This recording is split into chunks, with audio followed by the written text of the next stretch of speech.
Francisco, ele faz essa experiência de abraçar o leproso e temos várias versões sobre isso, mas de qualquer modo, historicamente, podemos dizer, afirmar, né, tanto que ele escreve sobre isso, sobre essa experiência, é algo que muda a vida dele. Ele buscando a realização, buscando a felicidade, buscando ser feliz, buscando um sentido para a sua vida, no momento em que tudo parecia escuro, ele fez a opção pelo Evangelho. Quando ele escuta o Evangelho com os seus irmãos, né? E os primeiros companheiros, e o Evangelho indica, quando ele abre a Bíblia, indica, olha, que vão pelo mundo, 2 a 2, que não levem sacola, né? Que vivam. Francisco ele vai exclamar, é isso que eu quero, é isso que eu procuro, é isso que eu desejo de todo o coração. Então ali ele começa o seu processo. Mas tem alguns elementos essenciais nesse processo, que é justamente o quê? A fraternidade. Francisco não caminha sozinho. A fraternidade e a minoridade. Ser menor, ser o mais simples. E é interessante que não existe o menor. A palavra menor já é o máximo. A minoridade já é o máximo. Não existe o menor. O menor acabou. É a questão da igualdade entre as pessoas. Então isso também é um sentido muito importante da vida, da inspiração de Francisco para a nossa sociedade hoje. Somos irmãos, todos irmãos uns dos outros. A fraternidade de Francisco é o irmão universal. Isso é questão da universalidade, né? Porque ele é irmão de todos. Ele não trata nenhum ser humano, e aqui entra algo mais interessante ainda, ele não trata nenhuma criatura com superioridade. Ele é o irmão, ele é o igual, seja da irmã Água, seja da Cotovia, seja do irmão Lobo, seja do sultão do Egito, a gente vai falar um pouquinho da paz, agora a seguir, não é? A paz também, ela se ancora nesse princípio da fraternidade. Somos todos irmãos, então por que brigar? E da minoridade. Se eu sou menor entre todos aqui, não tem ninguém maior do que eu. Por que surgem tantas guerras, tanta violência? Porque as pessoas, umas pessoas se sobrepõem às outras. Porque alguns são, entre aspas, se sentem melhores do que os outros, maiores, e querem submeter o outro. Então, o princípio da paz, na figura de Francisco de Assis, parte desse princípio. Sobretudo, Francisco ele faz a experiência da guerra, não é? Como eu disse, a sociedade no seu tempo era uma sociedade em guerra, não é? E não era uma guerra de países contra países, tanto que a Itália era uma coletânea de reinos, não é? Então Perúdia entrou em guerra com Assis, o Assis entrou em guerra contra Perúdia, né? Então Francisco foi preso, e é muito interessante porque a gente não tem hoje dados concretos, de repente surgem alguns documentos ainda, porque a história é feita de documentos, né? De fontes, e as fontes às vezes aparecem bem tardiamente. Mas imaginemos aquele jovem de Assis, vida boa, né? Festeiro, era o líder daquela juventude dourada, aí surge a guerra, opa, vamos para a guerra. E ele muito provavelmente convocou alguns dos seus melhores amigos a esta guerra. E acabam sendo presos, não é? Muita morte, muita violência, não é? São presos, perdem a guerra, a guerra, e ele sofre muito na prisão. Inclusive, tem até um filme sobre isso, que diz que na prisão ele teria encontrado fragmentos do Evangelho, né? E ali ele teria lido e teria começado o processo de conversão dele, não é impossível. Mas o pai paga o resgate dele a peso de ouro. E os demais, muitos muito provavelmente devem ter morrido. Então ele trazia na alma esse peso, provavelmente, essa dor da guerra, da violência, né? Depois ele ainda tenta ir a aliar-se a um grande cavaleiro no sul da Itália. Aí no caminho em que ele está indo para essa viagem todo arrumado, com armaduras e tudo aquilo que fazia um cavaleiro. Imagina a cidade de Assis, pequenininha, ainda hoje é pequena, não é? Mas imagina a farra, a festa que era um espetáculo, o filho de um grande senhor partir para ser um cavaleiro. Era o sonho de consumo do pai de Francisco, que o filho fosse cavaleiro. O pai era pobre, o pai tinha dinheiro, mas não tinha glamour. Eu sempre brinco com isso, ele não tinha sangue azul. E a forma de ganhar, de ter sangue azul, uma das formas era ou se casar com uma pessoa nobre, ou então ser um grande cavaleiro nas batalhas. Francisco, ele começa a perceber que não é esse o caminho tem que ser outro. E aí ele acaba voltando para Assis, e aí começa a guerra familiar com seu pai.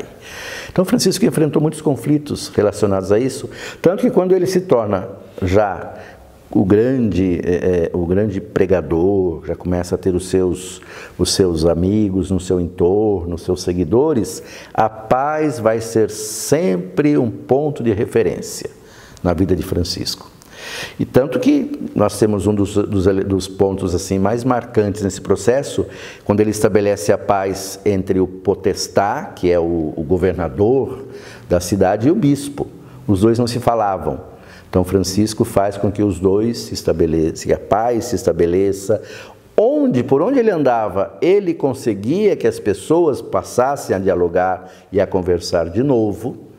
Francisco estabelece a paz entre o lobo de Gúbio e os habitantes da cidade, num acordo. Então isso é muito interessante, porque Francisco ele consegue estabelecer a paz através daquilo que é o essencial, é o diálogo. Vamos sentar e conversar. E que ninguém saia vencedor, que não haja humilhados num diálogo de paz. Tanto que em Gúbio, se é um lobo de verdade ou se o lobo era algum senhor terrível, não sabemos, mas os Fioretti tratam disso, outros relatos. Ele conversa com o lobo e quais são as razões do lobo? Eu tenho fome, e é da minha natureza comer carne, e eu tenho que matar para comer. E aí ele entra num acordo com os habitantes de Gúbio, né, a cidade, e diz: não, vocês cuidem do lobo, alimentem o lobo, que ele não vai mais matar ninguém na cidade. Não é? Esse é um diálogo, é um acordo que se faz, né, através do diálogo, da conversa, mas é muito interessante porque, ao mesmo tempo, também entra aqui um aspecto ecológico, um aspecto do respeito àquilo que é a própria natureza, no caso, a natureza do lobo. Não é? E um dado essencial também, quando se fala da paz em Francisco, que muito tem a nos ensinar hoje, no momento em que, como nós estávamos dizendo, os tambores de guerra estão batendo, um país domina o outro, aqueles que deveriam ser os grandes promotores da paz, do diálogo, não o fazem, pelo contrário, estão sempre envolvidos em interesses, inclusive interesses escusos, não é? Nós não somos bobos, todos nós sabemos, né, quais são os interesses em determinadas áreas. As ricas jazidas de minério, sejam os minérios mais importantes hoje para chips de computador e outras coisas, né? Alguns desses países. O petróleo, que continua sendo ainda um meio importante de energia, né? Fonte de energia. Então, Francisco, ele nos indica, mais uma vez, o caminho da mesa de conversação. Mas, ao mesmo tempo, ir à mesa de conversação desarmados, sem segundas intenções. Francisco é o que ele faz quando ele vai ao encontro do sultão do Egito. 1219, celebramos 800 anos em 2019, né? Eu tenho alguns artigos escritos sobre isso. Francisco, ele não tem dúvida, ele já havia tentado ir ao Oriente, né? Mas em 1219 ele consegue ir, chega no Egito, era a Quinta Cruzada, na cidade de Damieta, e lá nós temos vários escritos sobre isso, inclusive nas fontes franciscanas, né? Mas é muito interessante, alguns escritos, os mais interessantes e mais históricos, são de fora da ordem, porque dentro da ordem dentro da igreja havia criou-se um certo mal-estar. Por quê? Porque Francisco já era um grande homem, uma pessoa muito conhecida, a ordem, já era o fundador de uma ordem, não é? Muitas pessoas o seguiam, ele era famoso, por mais simples e humilde que fosse, e esse homem vai conversar com o sultão do Egito. o homem mais odiado no Ocidente. Ele era considerado, vamos usar uma palavra besta, fera. Nesse momento, Melek al-Kamil era o sultão do Egito, né?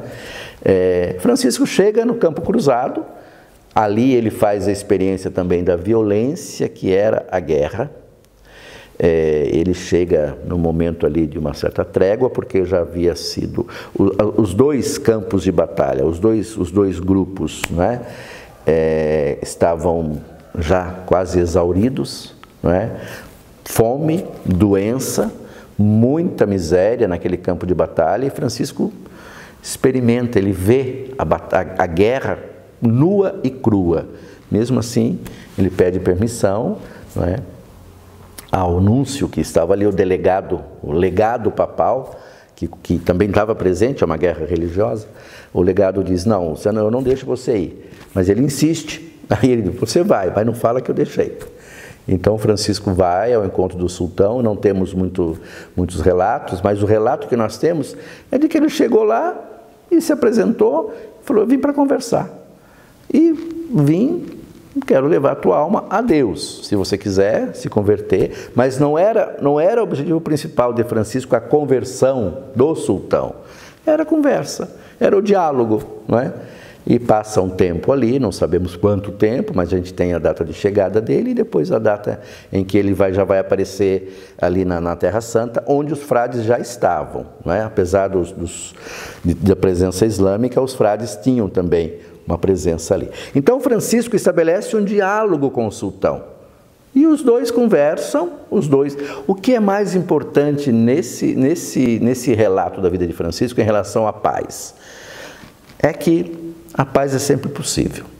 Dá para conversar, desde que haja respeito, desde que haja interesse, desde que haja, de fato, um elemento essencial para se promover a paz, é o desarmamento.